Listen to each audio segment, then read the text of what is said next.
Greetings and welcome to Ethio-Digest. Thank you for joining us. In today's program, we'll present the second and last part of our presentation titled Evangelist Wars and Evangelist Elections in Ethiopia. Please stay with us till the end, as this report challenges the ways and means used by Abiy Ahmed to ascend and hold on to power. Thank you for joining us.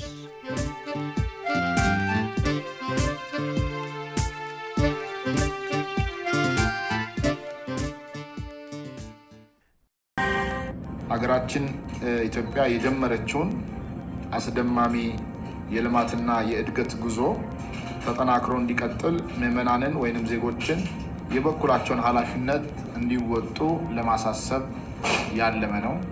It will be considered a luxury, to say the least, for anybody who is aware of the holding of vigils for the continuation of the so-called admirable development, and would also be unimaginable for anybody that witnessed the assembly of government officials and religious leaders to pray for elections, to entertain the idea of reminding these culprits the constitutionally secular nature of the government, and telling them that religion should not get involved in politics.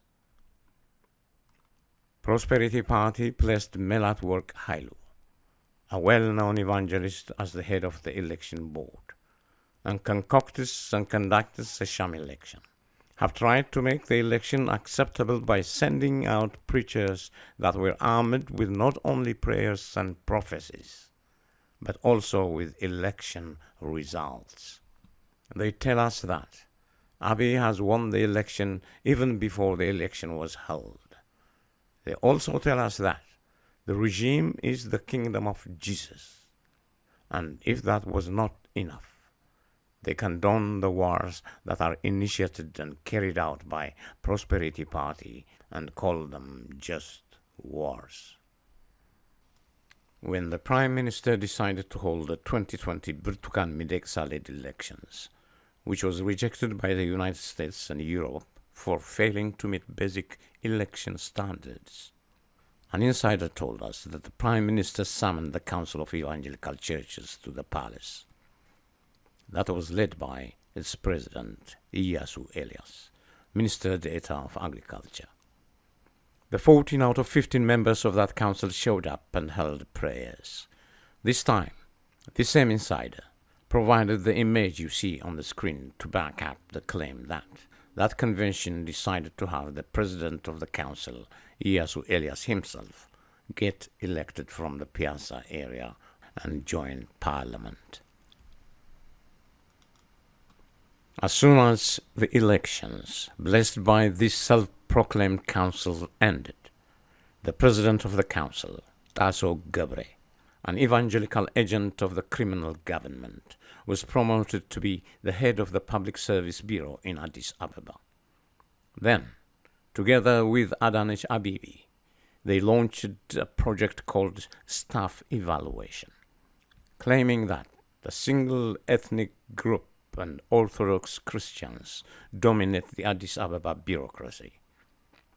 Then they utilized what they call the 40-60 formula. They got rid of people they do not want and replaced them with people of their choice. Information from palace sources continues to be plentiful.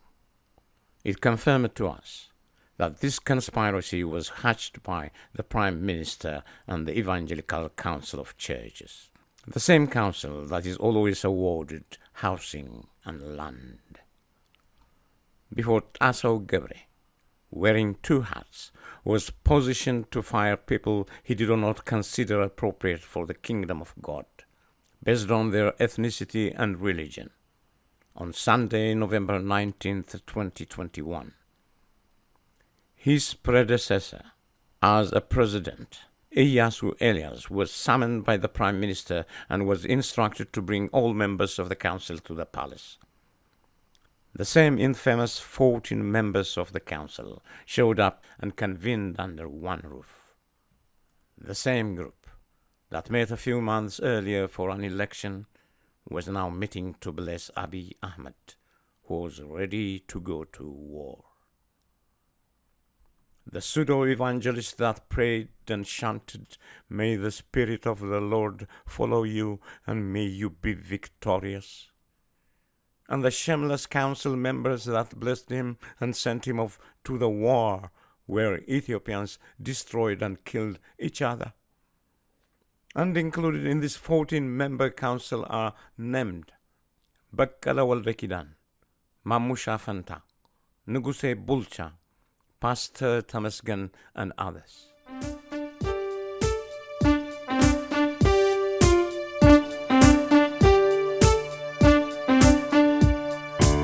እኛ ፍትሃዊ ነው እንላለን። እውነት ነው፣ ፍትሃዊ ነው። የኛ ጦርነት ፍትሃዊ ነው። በኢፍትሃዊነት የመጣብን ጠላት አለ። እኛ በፍትሃዊነት ነው ልንዋጋ የወጣን። Even though what Baqqala Walde Kidan referred to was the entire evangelical community when he used the term we, a rebuttal of this claim by the true followers of the religion is only appropriate. Once one concluded that what Baqqala Walde Kidan actually represented was his masters who have always paid him well. The true followers of the Gospels of Jesus, however, must distance themselves from this man, because they believe in the teachings of the Gospels that included the "you shall not kill" and the "you shall not bear false witness" instructions.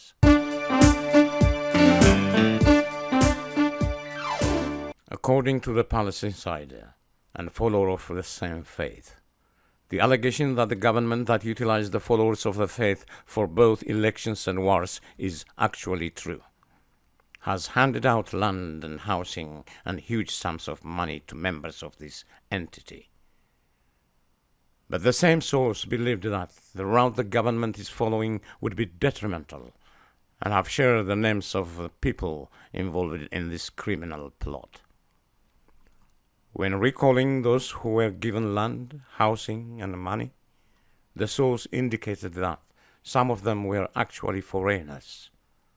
He cited the two American singers, Takasta Getnet and Mehret Etafan. As to individuals who were awarded housing plus 10,000 square meters of land, the source recalled the Nigerian Kifa Mideksa. He added singer Hannah Takle, who shared a residential quarter in the high-rising building around Bole Printing Press with Takasta, and also the children of Getachew. The two brothers, Zelalem Getachew and Daniel Getachew, stand out as members who joined what some people call the smokeless industry in what looked like a family package deal. Abiy Ahmed awarded land to these individuals in a prime location in the capital, an area also known as Bulgaria Embassy. The source confirmed that there are plenty of additional evangelical leaders who are given land and housing and are cheering for the regime.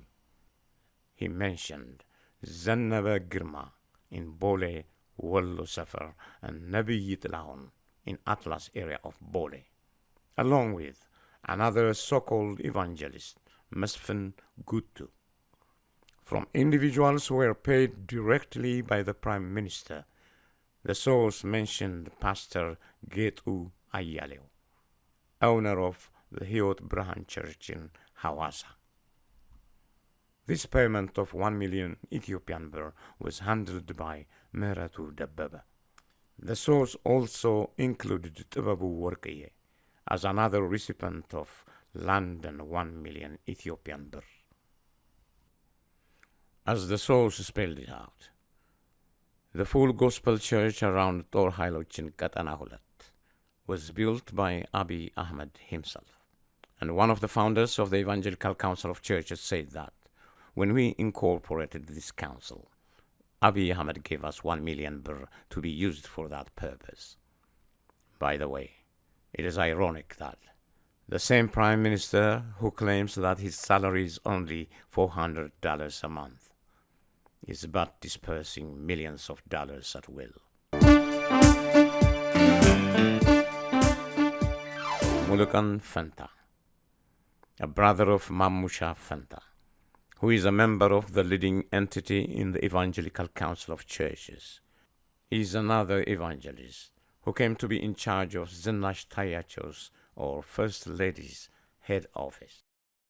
Though he has been hard at work trying to spread the First Lady's gospel of crime, our sources say the admission of the two brothers to the palace had a lot to do with them being evangelists from Gondar, the First Lady's birthplace. Commentators who tell us that this outlandish expenditure of the nation's resources is to spread the notion that the government is an evangelist, and also to multiply the number of followers of the faith who will accept the regime as their own.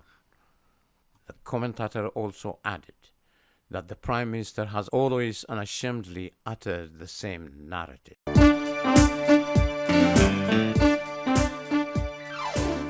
The congregation is then instructed by Abiy Ahmed to go out and pray, saying, "This government is yours. This throne belongs to Jesus.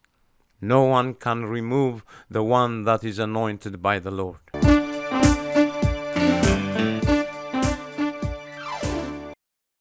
One of the 14 members of the Evangelical Council, whose salary is said to have been paid to him directly in dollar currency, named Bakkala Waldekidan, said that in their annual meetings, the Prime Minister would go around the room and wash the feet of all the attendees.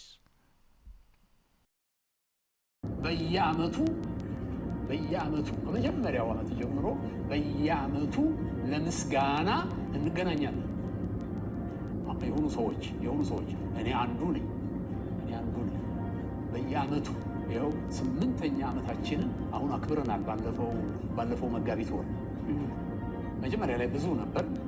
አሁን ቁጥሩ በጣም ሪዝነብል ቁጥር ነው። 10 14 15 ምናልባት ቢበዛ ነው።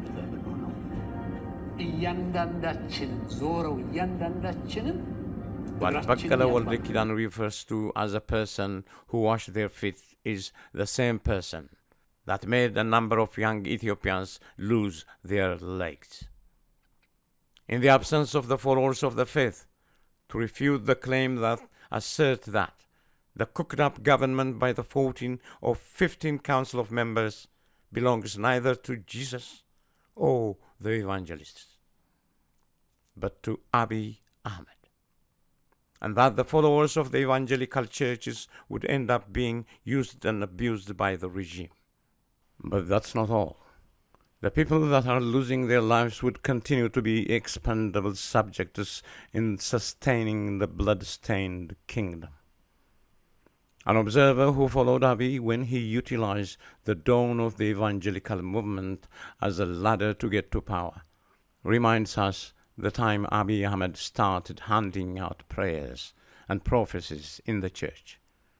Started way back in March 2019, when Abiy Ahmed was entertaining the idea of becoming a prime minister.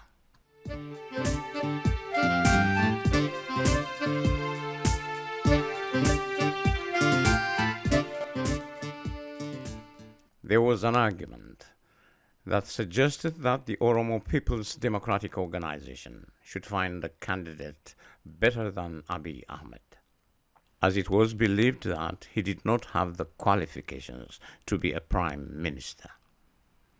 Unhappy and uneasy about this, Abiy Ahmed resorted to a conspiracy.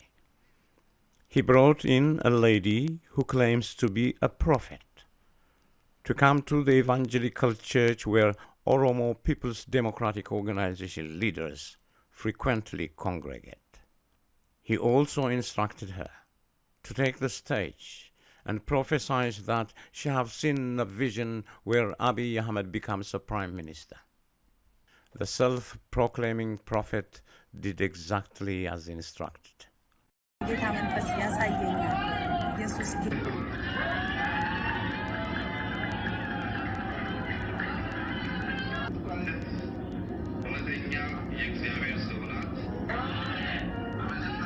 It was there and then that people who believed they would do better than Abiy Ahmed, and people who suggested that they would pick a better candidate than him, decided to endorse him for the post, citing the so-called prophet's orchestrated declaration as their reason to do so. The same observer and tenure evangelist provided the video post on social media that is still accessible, which displays the performance of the blasphemous lady and the performance of Abiy Ahmed on that day.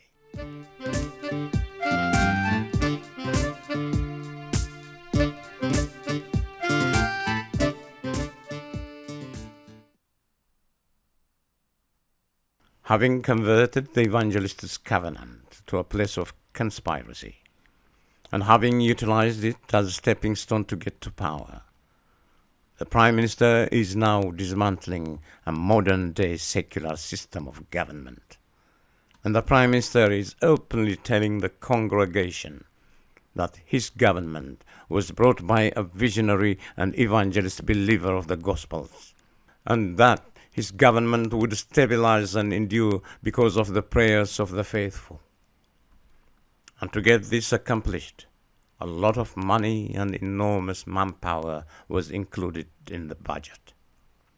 The nation's badly needed resources and money then make their way to the Evangelical Board of Elections Director and to the prophets that will announce the victory, and to those that lead prayers and witness the revelation. The Prime Minister and the people who support him and belong to the same faith believe that the Prime Minister is executing and implementing God's plan for Ethiopia. The Prime Minister has also sent out an army of talking heads to claim and preach that Abiy Ahmed's government was the will of the Lord. People who suggested that the primary responsible party to denounce the actions of these people should be the same followers and believers of the evangelical doctrine and faith. The same people, however, suggested that if that's not done, the future of the nation would be filled with an additional social and political turmoil. They articulated their argument by adding that it is obligatory for evangelists to speak out loudly and say, as much as Abiy Ahmed's government is not an Oromo government, it can neither be an evangelist government nor could be called a people's government, but exactly what it is, a consortium of criminals under the wings of Abiy Ahmed. Ladies and gentlemen, this would conclude our two-part presentation. While we are thankful to Ethio-Forum for giving us the permission to present this work in English, we are deeply honored that you were able to join us and stay with us. Thank you for joining us, and we wish you the best of times.